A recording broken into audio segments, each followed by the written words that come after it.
मैं उसी वक्त कॉलेज में अपनी क्लास दे रही थी। छुट्टी होने में कुछ वक्त बाकी था, मगर मेरा दिमाग किसी बात में उलझा हुआ था कि आज घर कैसे जाऊंगी। आज हमारी वैन वाले ने छुट्टी कर ली थी, इसलिए भाई सुबह मुझे बाइक पर छोड़ गया था और वापसी मुझे रिक्शे में बैठ कर जाना था। मैंने आज तक कभी अकेले लोकल सफ़र नहीं किया था, इसलिए सोच सोच कर ही घबरा रही थी। मेरे मोहल्ले की कोई लड़की भी इस कॉलेज में नहीं पढ़ती थी, वरना किसी का साथ पाकर मुझे हौसला मिल जाता। छुट्टी हो गई थी और मैं इसी परेशानी को लेकर दरवाजे के बाहर खड़ी थी। रिक्शे आंखों के सामने से गुजरते जा रहे थे और मुझ में इतनी हिम्मत भी नहीं थी कि मैं किसी रिक्शे वाले को रोक सकती। तभी मेरी आंखों ने एक अजीब मंजर देखा। मेरे सामने एक नई चिमचिमाती हुई कार आकर रुकी, और जब ड्राइविंग सीट से बाहर निकलने वाले शख्स पर मेरी नज़र पड़ी तो मेरा मुंह हैरत से खुला का खुला रह गया, क्योंकि वो शख्स मेरे अब्बू थे और मुस्कुराते हुए मेरी तरफ आ रहे थे। अभी और इसी वक्त मैंने ये गाड़ी लेकर आया हूँ। सबसे पहले मैं तुम्हें ही अपनी गाड़ी में सवार करने वाला हूँ। मैंने हैरत और इश्तियाक से इतनी बड़ी गाड़ी को देखा। अबू, ये गाड़ी किसकी लेकर आए हैं? इतनी खूबसूरत गाड़ी, काश ये हमारी होती। मेरे रास्तराना लहजे में कहने पर अबू जोर से हंस पड़े थे। अरे बेटा, ये हमारी है, हमारी अपनी। अब चलो घर जाके तुम्हारी माँ को भी तो सरप्राइज देना है। कॉलेज की सभी लड़कियां आंखों में रश्क लिए इस गाड़ी को देख रही थी, और इनमें से कुछ लड़कियों ने इशारों से मुझसे पूछा भी, मगर मैं उन्हें नज़रअंदाज करके गाड़ी में बैठ गई। सच कहूँ तो अभी तक मुझे यकीन नहीं आया था कि ये गाड़ी हमारी है। और फिर जब हम लोग घर आए तो अम्मी और भाई भी मेरी तरह हैरत का मुजस्मा बने रह गए। इतनी बड़ी गाड़ी तो बहुत महंगी आती है।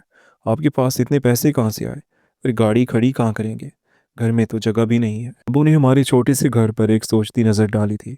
मैं शकूर साहब से बात कर चुका हूँ, उनके घर में गाड़ी खड़ी कर दूंगा। चलो तुम लोगों को बाहर खाना खिलाने के लिए लेकर जाऊँ। अबू तो आज हमें हैरान करने पर तुले हुए थे, और फिर एक के बाद एक हमारी ज़िंदगी में आसानियाँ आती चली गई। हम सब बेयकीन थे कि अल्लाह ताला ने हम लोगों पर कैसे इतना करम कर दिया। अबू से पूछते तो वो कहते कि अल्लाह ताला ने मुझे छप्पड़ फाड़ कर दिया है। कहते हैं ना, जब ऊपर वाला देने पर आता है तो इंसान की औकात नहीं देखता। अबू एक महकमे में मामूली से क्लर्क थे। तनख्वाह इतनी थी कि घर का गुजारा मुश्किल से होता था। मेरे अबू हर वक्त इसी बात के लिए परेशान रहते कि आखिर वो घर का निज़ाम कैसे चलाएंगे, मेरी और भाई की तालीम का खर्चा कैसे उठाएंगे। अम्मी बीमार रहती थी, उनकी दवाओं का खर्च, ऐसे में बिजली का बिल, घर का किराया, न जाने कितने सारे अखराजात थे जो अब्बू की मामूली सी तनख्वाह में पूरे करना बहुत मुश्किल था। मैं और भाई अपने ज़ाती अखराजात के लिए ट्यूशन पढ़ा लिया करते। कभी ज़रा ज़रा सी बात के लिए अब्बू को तंग नहीं किया था। यही कोशिश करते थे कि जितनी हो सके अम्मी अब्बू के लिए आसानियाँ मुहैया करें। हमें गरीब समझकर हमारे रिश्तेदार हमसे फासले पर रहते, इस खौफ से कि कहीं हम उनसे कुछ मांग न लें। मुझे अपने नाने हाल और दादे हाल वालों का रवैया बहुत बुरा लगता। अक्सर अम्मी से उनके रवैये की शिकायत करती तो अम्मी हंस कर टाल देती और मुझे झिड़क कर कहती कि किसी के बारे में बुरा ख्याल दिल में नहीं लाते, न किसी के बारे में कोई गलत बात कहा करते हैं। हम नहीं जानते कि कौन कैसी आजमाइश से गुजरा हो। किसी के बारे में मुंह फाड़ कर इस तरह से बात नहीं कहते, और मैं अपना सा मुंह लेकर रह जाती। अम्मी जो कुछ वो लोग करते हैं वो तो सामने ही है। न किसी की शादी पर बुलाते हैं, न किसी फंक्शन पर। कर्ज ये कि कोई मर भी जाए तो भी आपको इतला तक नहीं दी जाती। आप खुद ही ज़बरदस्ती जाएं तो जाएं, कोई आपसे बात नहीं करता, और यही हाल अब्बू का भी है। आखिर गरीब होना कोई इतना बड़ा ऐब तो नहीं है कि हमारे रिश्तेदार यूं नजरें चुराएं। मेरे सवालों के जवाब अम्मी के पास भी नहीं थे, इसलिए वो लाजवाब होकर उठकर किसी न किसी काम में मशगूल हो जाती। और अब अब्बू ने भी जितना बड़ा हम लोगों को सरप्राइज़ दिया था, हमारी आंखें हैरत की ज़्यादती से फटने लगी थी। और फिर एक दिन जब मैं अपने कमरे में बैठी टेस्ट की तैयारी करी थी, तब अब्बू खिलाफ मामूल दोपहर के वक्त भी घर आ गए। बाहर बड़ी बड़ी गाड़ियां खड़ी थीं। अब्बू अम्मी से पूछ पूछ कर सारा सामान इन गाड़ियों में लोड करवा रहे थे। मैं बुरी तरह घबरा गई थी कि आखिर हम लोग कहाँ जा रहे। क्या मकान मालिक ने हमें घर से निकाल दिया है?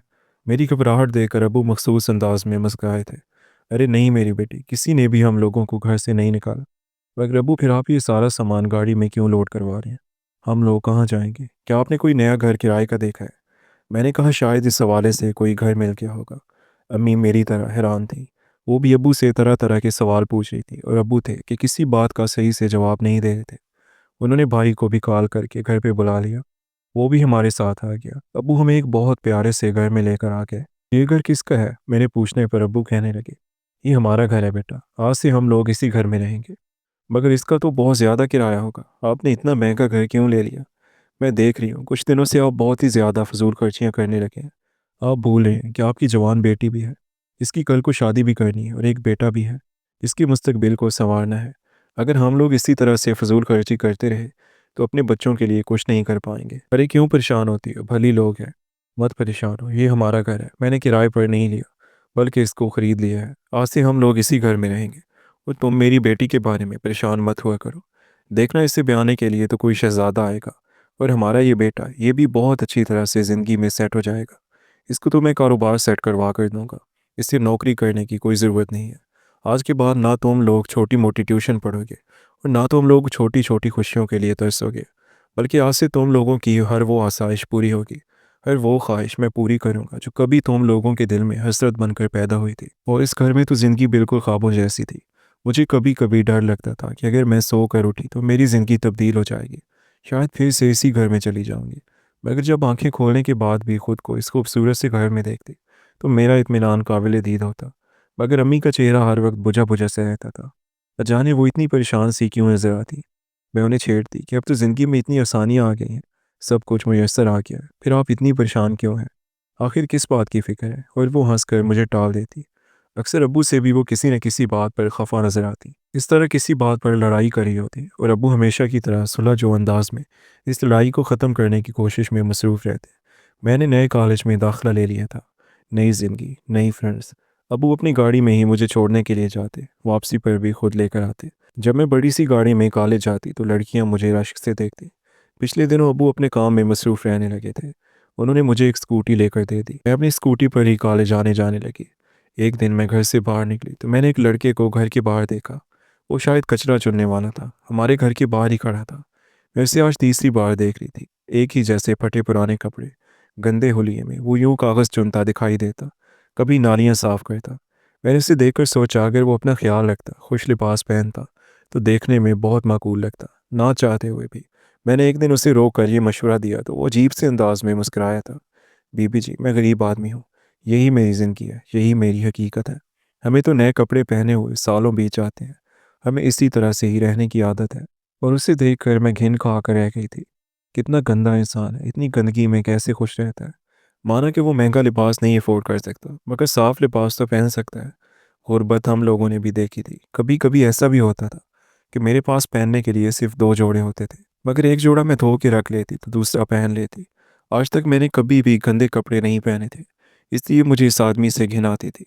जब भी मैं उसे देखती तो अक्सर कहती कि जिस वक्त मैं अपने कॉलेज आती जाती हूँ तुम उस वक्त मेरे रास्ते में मत आया करो।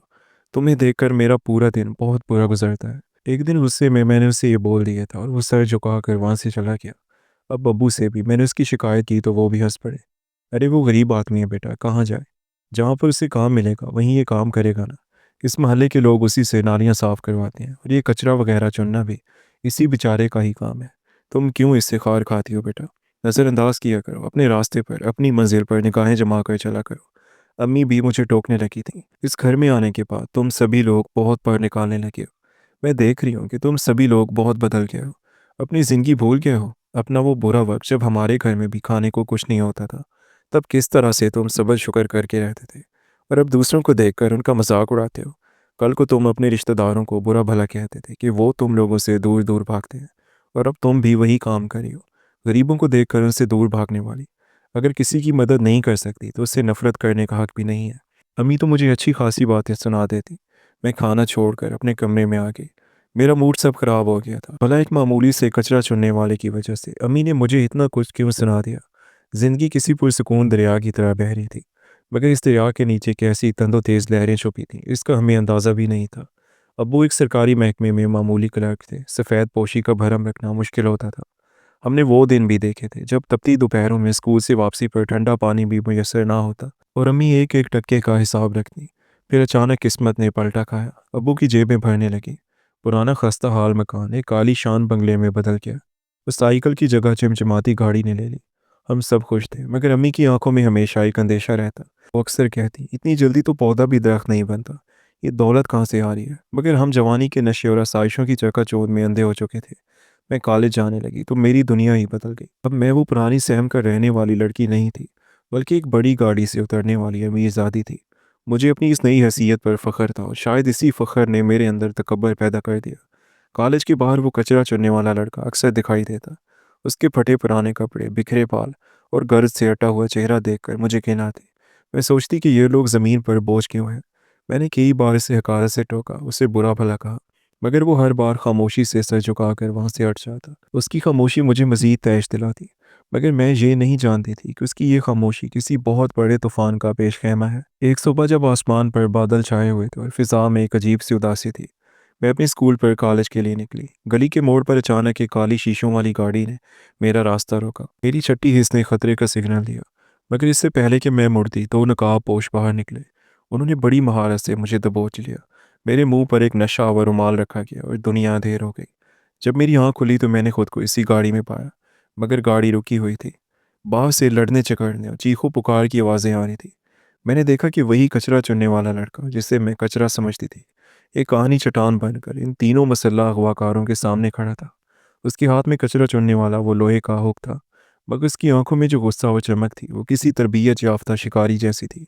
اس نے اکیلے ان تینوں کو ایسی دھول چٹائی کہ وہ اپنی گاڑی چھوڑ کر بھاگنے پر مجبور ہو گیا۔ وہ میرے پاس آیا، اس کی سانسیں پھولی ہوئی تھی، مگر لہجہ نہایت باوقار تھا۔ اس نے کہا، بی بی جی ہوش سنبھالیں اور خاموشی سے اپنے گھر جائیں۔ ابھی یہ بات کسی کو نہ بتائیں ورنہ آپ کے دشمن ہوشیار ہو جائیں گے۔ میں ساکت کھڑی اسے دیکھتی رہی۔ میرا غرور خاک میں مل چکا تھا۔ جس شخص کے راستے میں آنے سے میرا دن برا گزرتا تھا، اسی نے آج میری عزت اور زندگی بچائی تھی۔ گھر آ کر میں نے کسی کو کچھ نہیں بتایا، مگر میرا دل اب اس لڑکے کے لیے نرم ہو چکا تھا۔ میں روزانہ کالج جاتے ہوئے اسے تلاش کرتی۔ اب وہ مجھے گندا یا بدصورت نہیں لگتا تھا، بلکہ اس کے پھٹے پرانے کپڑوں کے پیچھے مجھے ایک عظیم انسان نظر آنے لگا۔ ایک دن ہمت کر کے میں نے اپنی جیب سے کچھ پیسے نکالے اور اس کی طرف بڑھائے۔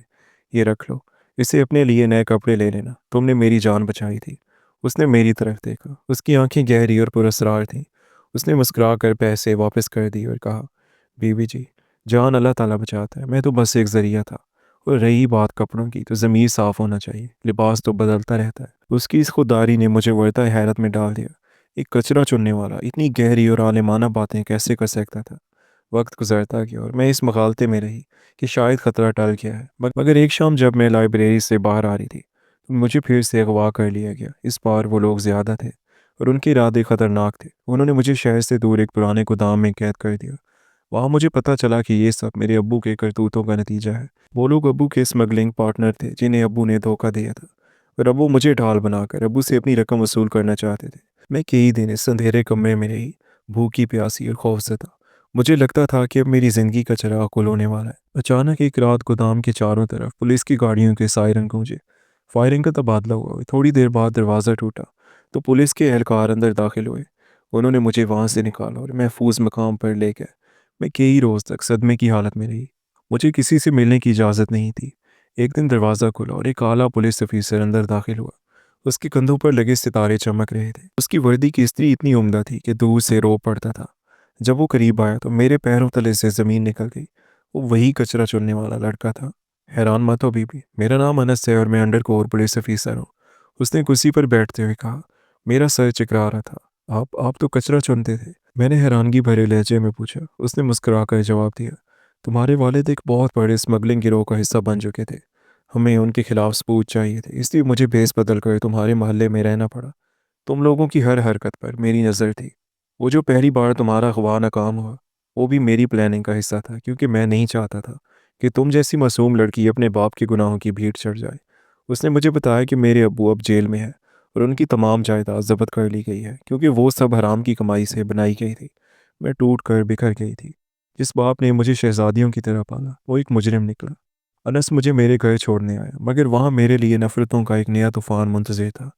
جب میں گھر پہنچی تو وہ عالی شان بنگلہ سیل ہو چکا تھا اور امی اور بھائی ایک چھوٹے سے کرائے کے مکان میں منتقل ہو چکے تھے۔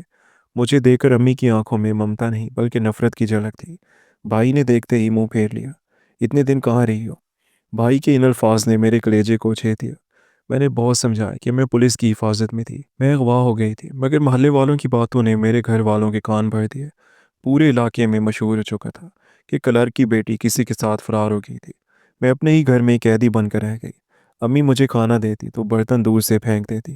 بھائی مجھے دیکھنا گوارا نہ کرتا۔ میں ہر روز روتی، اس کچرا چننے والے انس کو یاد کرتی جس نے مجھے بچایا تھا، مگر اب وہ کہیں بھی نظر نہیں آ رہا تھا۔ میں بدنام ہو چکی تھی، ذلیل ہو چکی تھی، اور میرا کوئی سہارا نہیں تھا۔ ایک صبح ہماری گلی میں دوبارہ ہی سرکاری گاڑیاں آ کر رکی۔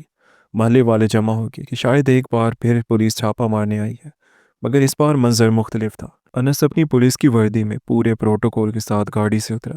اس کے ساتھ ایک باوقار خاتون تھی جو اس کی والدہ تھی۔ وہ سیدھا ہمارے گھر کے اندر داخل ہوا۔ میری امی اور بھائی ڈر کر ایک کونے میں کھڑے ہو گئے۔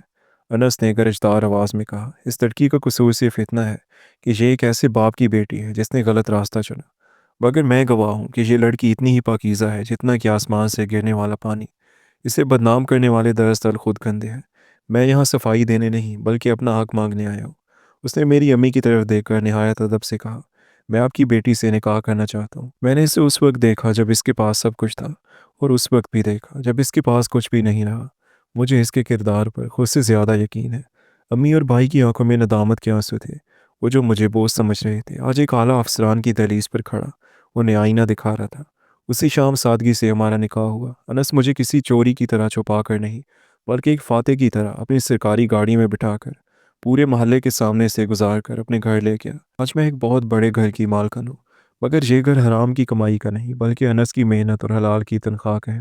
میں اکثر سوچتی ہوں کہ اللہ تعالیٰ کے رنگ کتنے نرالے ہیں۔ جس انسان کو میں کچرا سمجھ کر ٹھکراتی تھی، وہی میری زندگی کا سب سے قیمتی موتی نکلا۔ اس نے مجھے نہ صرف زندگی دی بلکہ وہ عزت بھی دی جو میرے اپنے خون نے مجھ سے چھین لی تھی۔ سچ ہے، جب اللہ تعالیٰ کسی کو نوازنے پر آتا ہے تو وہ وسیلے بھی ایسے بناتا ہے کہ انسان کی عقل بھی دنگ رہ جاتی ہے۔ میرا باپ جیل میں اپنے گناہوں کا کفارہ ادا کرے اور میں اپنی نئی زندگی میں سچی خوشیوں کے ساتھ سکون کی سانس لے رہی تھی۔ دوستو، آپ کی اسٹوری کے بارے میں کیا رائے ہے؟ اپنی رائے کا اظہار کمنٹ سیکشن میں لازمی کریں، اور اگر اسٹوری اچھی لگی ہو تو ویڈیو کو لائک اور چینل کو سبسکرائب کر دیں۔ آپ سے ملاقات ہوگی اگلی ویڈیو میں، تب تک کے لیے اپنا خیال رکھیے گا۔ اللہ حافظ۔